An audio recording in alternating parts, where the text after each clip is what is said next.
A friend of the family runs an Etsy store called Lillian Mays where she sells homemade jewelry and necklaces. Well, a few months ago, she was getting ready to do a craft fair here locally, and she asked me if I could help her out with some kind of display for her necklaces. She kind of gave me the general dimensions that she wanted, but that's it. So I took the idea and ran with it. Of course, I went straight to fire.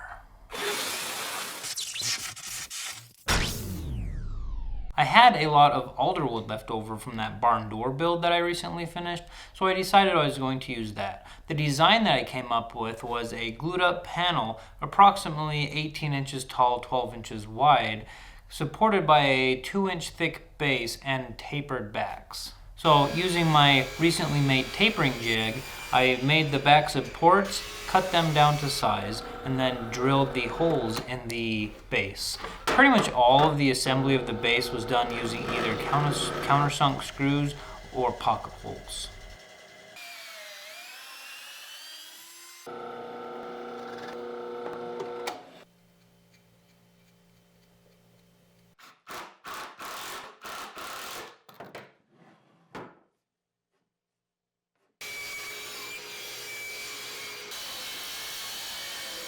I ran all of the boards for the panels through my joiner, but then ended up taking them over to my wooden hand screw clamp / vices and pairing them up and planing them simultaneously to get a perfect match in the panel.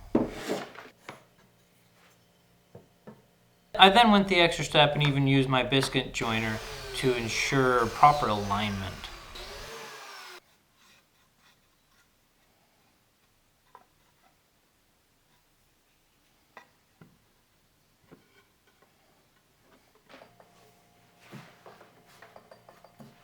I cut the panels down to size and then used an OG bit on the router table to give them a decorative edge. I then planed the back of the panel to ensure a nice flat joint in between that and the support. Everything got fully assembled and I took it outside and started up the torch. You can find one of these weed torches generally at your local home store. They're not that much. You just hook them up to a big propane tank and they make quick work of burning pretty much anything. I found that whenever you use fire, you can't just apply a finish right on, especially if it's a hard finish like a polyurethane, because it'll just start cracking off. The charred bits just kind of peel off. You need something that's either going to really soak in, but what I like to do is just give it a nice sanding. It's going to lighten up quite a bit when you sand it, but then when you reapply the clear coat or when you apply the clear coat, it's just going to darken up and look just pitch black. It's going to look awesome.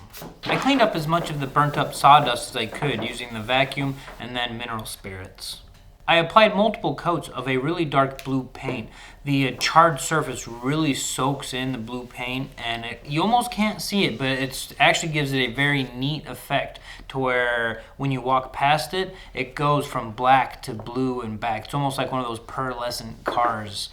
I then used an awl to mark where all of my necklace holders were going to go after I applied a finish, and then just a few coats of Danish oil to really top it off. You're going to really want to apply multiple coats of this, otherwise whenever you touch it, your hands are going to get black. You want to lock in that charred look. Then I just quickly installed a whole bunch of finishing nails for the necklace holders. And reassembly.